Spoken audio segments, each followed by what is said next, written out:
Olá, meus queridos filhos e filhas de Deus, filhos e filhas do Todo-Poderoso, do Criador do Universo, filhos do Rei, filhas do Rei. Que privilégio, não é? Desde que fomos encontrados por Cristo, alcançados pelo Santo Espírito, convencidos da nossa situação de pecado e conscientizados de que somos feitos filhos e filhas de Deus, nós temos a certeza de que somos herdeiros do reino. O reino de Deus é nosso Pai, viveremos eternamente com Ele. Somos então os príncipes e herdeiros, do reino de Deus. Só que ser príncipe e herdeiro do reino de Deus, ter o Todo-Poderoso como Pai, ter o Todo-Poderoso na nossa vida, ao nosso alcance, podendo falar com Ele, toda essa maravilha, não nos livra de sofrimentos, de angústias, de aflições. Pelo contrário, quando Jesus Cristo nos chama, Ele deixa claro, no mundo tereis aflições. Venha me seguir, pegue a sua cruz, negue-se a si mesmo. Felizes são aqueles que choram, que são perseguidos, aqueles que são injustiçados. Que dinâmica mais complicada do reino de Deus. Hoje, na nossa leitura bíblica, no capítulo 5 do livro de Êxodo, nós veremos filhos e filhas de Deus passando por um momento de angústia, de perseguição, de aflição, de sofrimento. Será que Deus continua cuidando do seu povo em meio ao sofrimento? Será que Deus continua sendo Deus quando o seu povo sofre perseguição e injustiça? E o que devemos fazer nesses momentos? Vamos ver quais dessas perguntas o texto de hoje pode nos ajudar a responder. Então vamos lá? Vamos ler a Bíblia juntos. Livro do Êxodo, capítulo 5. Depois foram Moisés e Arão e disseram a Faraó: Assim diz o Senhor, Deus de Israel, deixa ir o meu povo, para que me celebre uma festa no deserto. Respondeu Faraó: Quem é o Senhor, para que lhe ouça eu a voz e deixe ir a Israel? Não conheço o Senhor, nem tampouco deixarei ir a Israel. Eles prosseguiram: O Deus dos Hebreus nos encontrou. Deixa-nos ir, pois, caminho de 3 dias ao deserto, para que ofereçamos sacrifícios ao Senhor, nosso Deus, e não venha ele sobre nós com pestilência ou com espada. Então lhes disse o rei do Egito: Por que, Moisés e Arão? Por que interrompeis o povo no seu trabalho? Ide às vossas tarefas. Disse também Faraó: O povo da terra já é muito, e vós os distraís das suas tarefas. Naquele mesmo dia, pois, deu ordem Faraó aos superintendentes do povo e aos seus capatazes, dizendo: Daqui em diante não torneis a dar palha ao povo para fazer tijolos como antes. Eles mesmos que vão e ajuntem para si a palha, e exigireis deles a mesma conta de tijolos que antes faziam. Nada diminuireis dela, estão ociosos, e por isso clamam: Vamos e sacrifiquemos ao nosso Deus. Agrave-se o serviço sobre esses homens, para que neles se apliquem, e não deem ouvidos a palavras mentirosas. Então saíram os superintendentes do povo e seus capatazes e falaram ao povo: Assim diz Faraó: Não vos darei palha. Ide vós mesmos e ajuntai palha onde a puderdes achar, porque nada se diminuirá do vosso trabalho. Então o povo se espalhou por toda a terra do Egito, a ajuntar restolho em lugar de palha.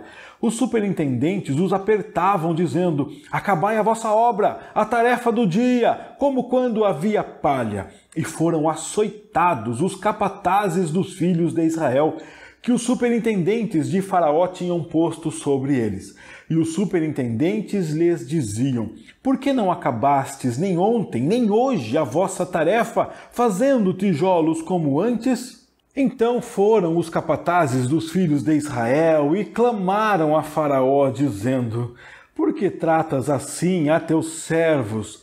Palha não se dá a teus servos, e nos dizem: Fazei tijolos. Eis que teus servos são açoitados, porém o teu próprio povo é que tem a culpa. Mas ele respondeu: estais ociosos, por isso dizeis, vamos, sacrifiquemos ao Senhor. Ide, pois, agora e trabalhai. Palha, porém, não se vos dará, contudo, dareis a mesma quantidade de tijolos. Então os capatazes dos filhos de Israel se viram em aperto, porquanto se lhes dizia: nada diminuireis dos vossos tijolos, da vossa tarefa diária. Quando saíram da presença de Faraó, encontraram Moisés e Arão, que estavam à espera deles, e lhes disseram: olhe o Senhor para vós outro e vos julgue. Porquanto nos fizestes odiosos aos olhos de Faraó e diante dos seus servos, dando-lhes a espada na mão para nos matar. Então Moisés, tornando-se ao Senhor, disse: ó Senhor, por que afligiste esse povo? Por que me enviaste? Pois desde que me apresentei a Faraó para falar-lhe em teu nome, ele tem maltratado este povo, e tu de nenhuma sorte livraste o teu povo.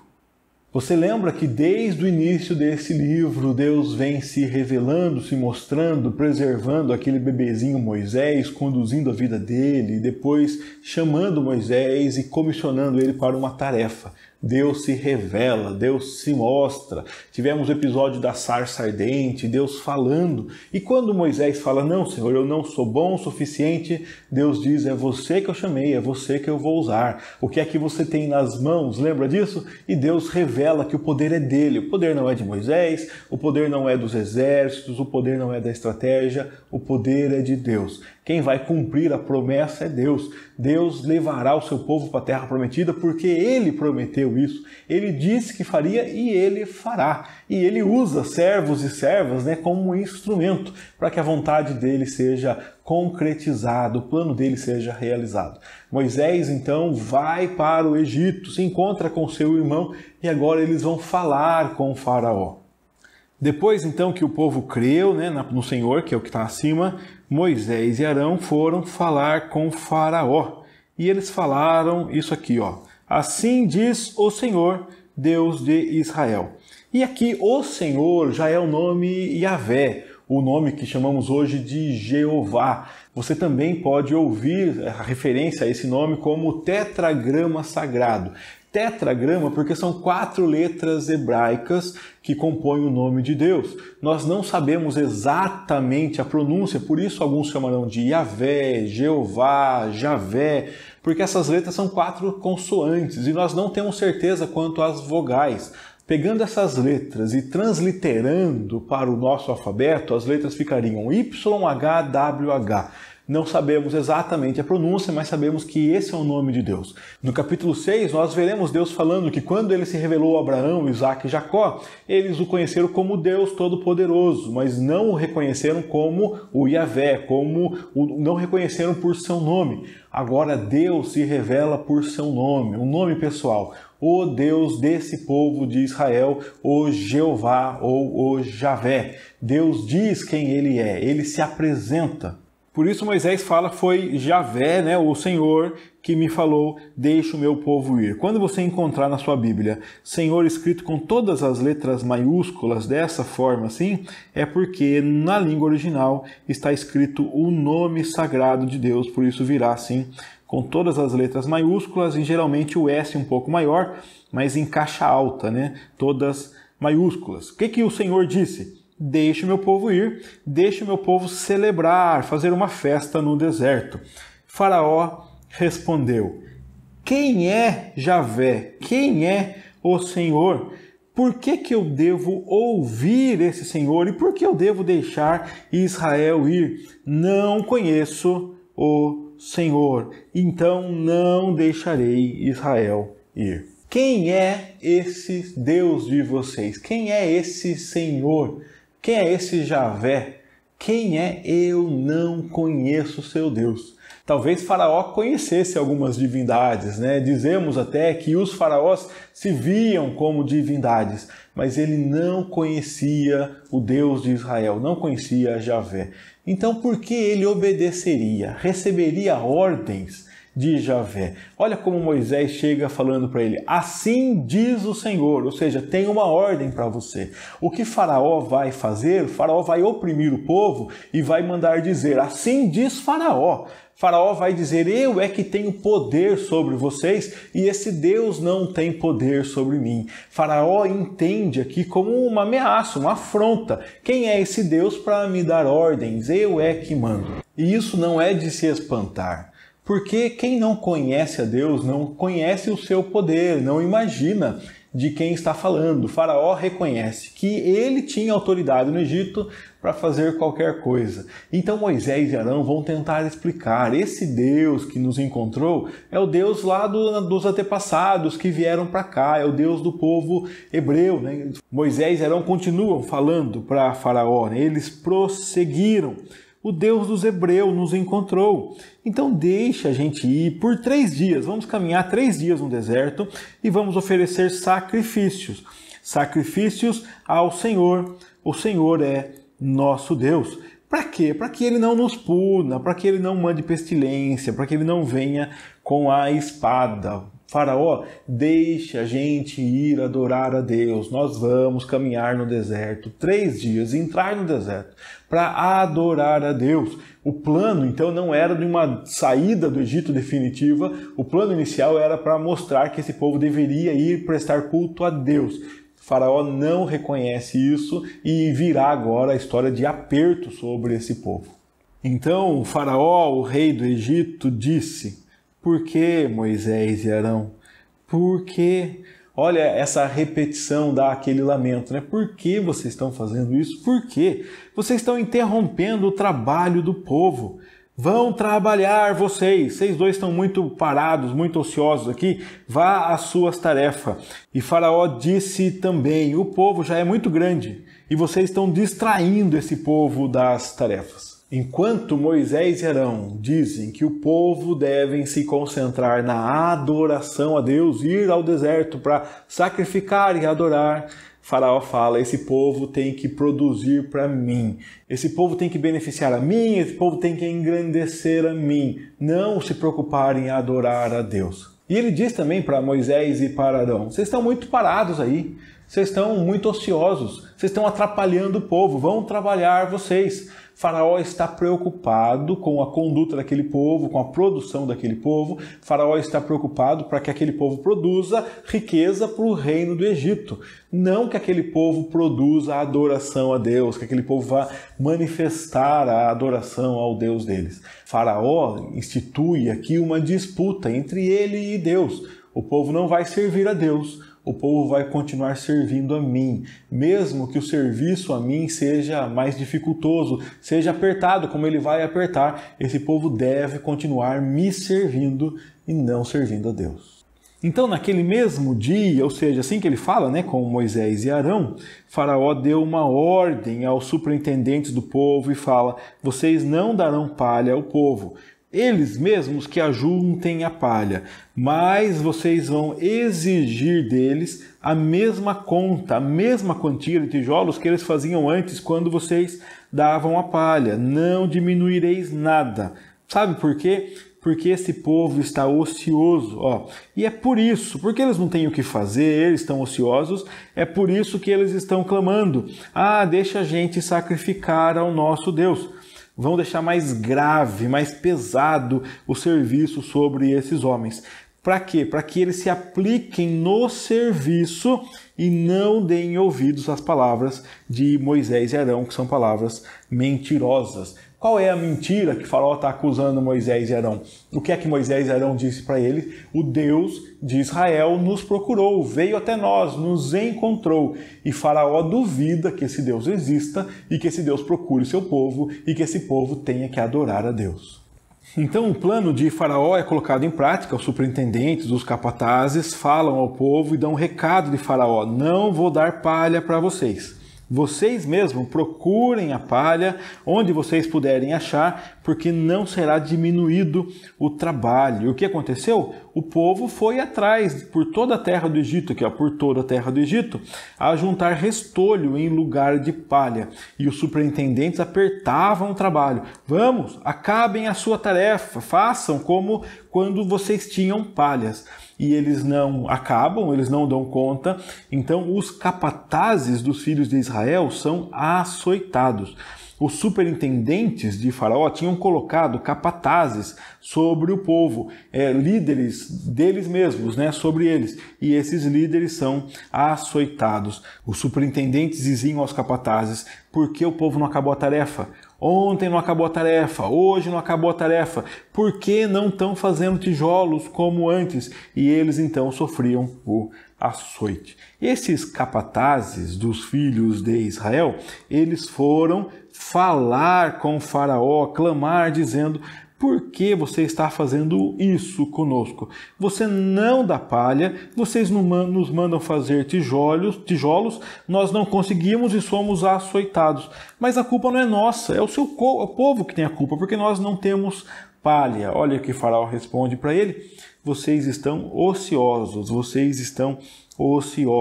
E sabe por que vocês estão ociosos? Porque vocês estão querendo fazer culto a Deus. Então não se preocupe com esse Deus, se preocupe com o trabalho, é o que ele disse lá atrás. Agora vão e trabalhem. Vocês não terão palhas e terão que produzir a mesma quantidade de tijolos. Faraó tem uma estratégia de apertar o trabalho. Para quê?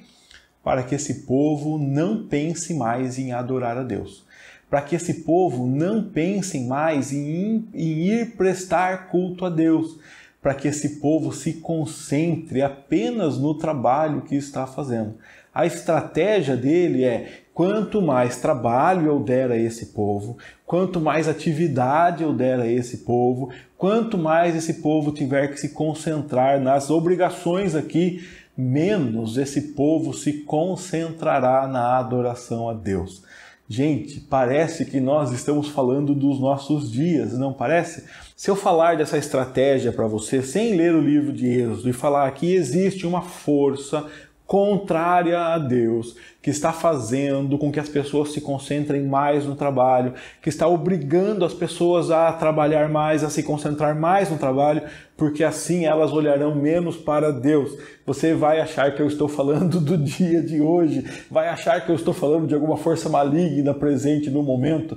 Bom, isso aqui aconteceu há milhares de anos, mas é o que acontece. Sempre há forças que estão tentando nos afastar da adoração, nos afastar do culto a Deus, nos afastar da meditação na palavra de Deus, nos afastar da celebração, nos afastar do sacrifício. Sempre haverá forças tentando nos afastar. Sempre haverá forças dizendo assim: eu não sei quem é Deus, eu não obedeço a Deus, não me importa a vontade desse Deus, me importa apenas que vocês façam a minha vontade. Sempre haverá forças e às vezes nós nos curvamos a ela, principalmente quando essas forças contrárias trazem perseguições, lutas, e esses capatazes agora aqui que estão apanhando porque não conseguem cumprir a meta, eles foram reclamar para Faraó. Faraó não facilitou a vida deles. O que eles fazem agora? Eles vão se levantar contra essa vontade de Deus, contra esses líderes que estão colocando o povo numa situação difícil. Então os capatazes se viram em aperto, agora dificultou o negócio. Por quê? Porque Faraó manteve o plano: não vou diminuir nada e vocês vão ter que cumprir a tarefa diária. E quando eles saíram lá da presença de Faraó, encontraram Moisés e Arão. E eles disseram para Moisés e para Arão: o Senhor olhe para vocês e vos julgue, porque vocês nos fizeram ter o ódio de Faraó, vocês nos fizeram ter o ódio dos servos de Faraó, vocês deram a espada na mão de Faraó para que eles nos matem. O que vocês fizeram é responsável pelo sofrimento que estamos enfrentando. E aqui nós encontramos aquela realidade da qual falamos no início. Somos filhos de Deus, somos o povo de Deus, mas estamos sofrendo. Será que Deus não está vendo? O que Deus disse nos capítulos anteriores: eu tenho visto o sofrimento do meu povo. Meu povo está sofrendo, meu povo é escravo e tem que realizar tarefas, e meu povo está sofrendo, está clamando, eu tenho visto o sofrimento do meu povo. Nós vimos os abusos pelos quais esse povo passa. O exemplo máximo é a morte das crianças. Esse povo não tinha poder de se proteger, de cuidar de si mesmos, eles estavam totalmente à disposição dos egípcios. Os egípcios faziam o que queriam com eles, matavam quem queriam, quando queriam, eles tinham o poder e o povo sofria. Agora, quando Deus anuncia a libertação, o sofrimento aumenta. O capítulo anterior diz que o povo creu em Deus, porque Deus falou: eu vou libertar vocês. Mas cadê essa fé na hora que as dificuldades vêm? Onde está a fé em Deus quando dói na nossa pele? Onde está a fé em Deus quando somos nós que sofremos? Onde está a fé em Deus quando nós somos açoitados, quando somos injustiçados? Esse povo foi injustiçado. O que é que eles fizeram para merecer esse açoite? Nada. Eles estavam fazendo a vontade de Deus. 2 líderes mandados por Deus foram lá e falaram para Faraó o que deveria acontecer, deram o recado de Deus. E por causa da vontade de Deus, o povo todo está sofrendo. Será que Deus continua olhando? Será que há saída para esse povo? Você que conhece a história sabe que esse povo será liberto realmente dessa escravidão, que virão as pragas. Você conhece a história, já deve ter assistido filmes das pragas do Egito, da libertação do povo, daquela cena maravilhosa do povo atravessando o Mar Vermelho, como Deus se mostra poderoso na vida desse povo. Você sabe. Da mesma forma que você também sabe que Deus tem uma promessa de que nós, filhos e filhas de Deus, viveremos com Ele eternamente, que o céu nos aguarda, que haverá um novo céu, que haverá uma nova terra, que nos aguarda vida de verdade, que nós que fomos encontrados por Cristo temos o pão da vida dentro de nós, recebemos a água da vida, nós temos vida eterna, vida verdadeira. Mas será que esta crença, esta certeza do futuro, do que virá, é suficiente para nos manter firmes, alegres, satisfeitos na promessa de Deus? Será que a promessa de Deus é suficiente para manter a sua força quando as lutas vêm? É muito difícil responder essa palavra, e é muito difícil para mim dizer para você: você tem que ser forte. Sabe por quê? Porque quando as lutas vêm sobre você, é você que enfrenta. É muito fácil olharmos para esses capatazes e falarmos assim: vocês deveriam crer em Deus. Mas é a carne deles que o chicote está cortando. É dentro da pele deles que as farpas estão entrando. Eles estão sentindo na pele a dor da perseguição. E eu e você estamos lendo uma história que está longe de nós. Da mesma forma, quando as lutas vêm sobre a minha vida, talvez seja fácil para você falar: você deveria ser mais forte. Quando as lutas vêm sobre a sua vida, talvez seja fácil para mim falar: você deveria ser mais forte. Nem sempre é fácil. Às vezes é muito difícil. E por muitas vezes eu já orei falando: Deus, por quê? Deus, por quê? Deus, até quando? Deus, até quando? Quantas vezes eu olhei para Deus como se Ele não fosse bom, como se Ele não fosse poderoso. É tão difícil vermos injustiça, olharmos para as pessoas que sofrem, para pessoas famintas, para pessoas que perdem queridos, para crianças que perdem seus pais, para quem não tem socorro, e olharmos para Deus e entendermos que Ele continua sendo bom, que Ele continua sendo Deus. Além das injustiças da sociedade, quantas vezes na nossa vida, nas nossas angústias, nos nossos sofrimentos, nós olhamos para Deus e falamos: Deus, até quando? Deus, por quê? Deus, como? Eu não sei te responder até quando. Eu não sei te responder por quê. Eu não sei te responder por que coisas ruins acontecem. mas eu sei te dizer que certamente as coisas ruins que acontecem, as lutas, as aflições, elas não devem tirar o nosso ânimo, a nossa fé. Nós somos chamados a andar e ter bom ânimo no meio das lutas, porque aquele que venceu o mundo está conosco. Eu não sei o tamanho da sua luta, eu não sei o tamanho da sua dor, mas eu sei que Deus continua olhando para você. E eu tenho um conselho para você. Quando doer muito, quando você não souber responder, quando você não tiver as respostas, quando você não souber o que fazer, quando você estiver em dúvida, talvez até sobre quem é Deus e se Ele é bom, e se Ele existe e se Ele está contigo, o melhor caminho é falar com Ele. Fale com Ele, pergunte para Ele, Ele vai te ensinar. Geralmente, nesse aprendizado, Ele nos ensina que nós não tínhamos que ter perguntado. Geralmente, Ele nos ensina a confiar mais e a perguntar menos. Mas não adianta eu tentar compartilhar as minhas experiências com você e falar para você não reclame. Porque você aprenderá que Ele é Deus. Você aprenderá que Ele continua olhando. Talvez você já tenha aprendido em algumas experiências que você não precisa reclamar. Talvez não, talvez você ainda esteja desesperado, falando, Deus, por quê e até quando? O Deus que me ensinou que Ele continua conduzindo a história. O Deus que me ensinou que eu devo confiar nele nas horas das minhas maiores incertezas. Ele te ensinará. Ele reforçará em você a fé. Então fale com Ele. É o que Moisés nos ensina no final desse texto. Olha o que Moisés faz. Ele vai falar com Deus, tornando-se ao Senhor. Ele diz, Senhor, por quê? Por que o Senhor fez esse povo sofrer?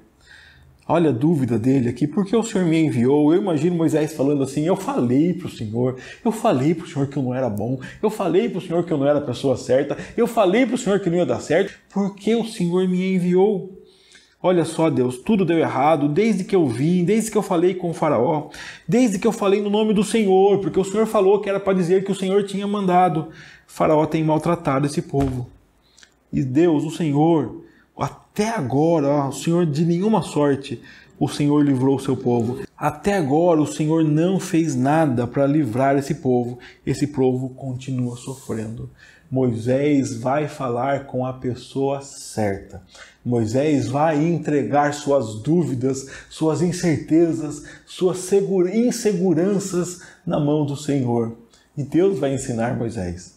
Deus vai ensinar Moisés que Ele continua olhando, que Ele continua presente e que Ele é poderoso o suficiente para cumprir seus planos.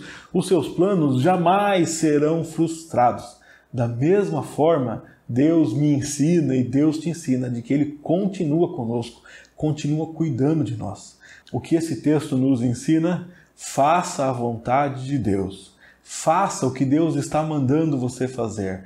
Pessoas que não sabem quem é Deus vão se levantar contra. Você pode ser perseguido, sim. Você pode ser injustiçado, sim. Quando doer muito, quando você não souber o que fazer, não souber por que as lutas vêm, as coisas ruins acontecem, fale com Deus.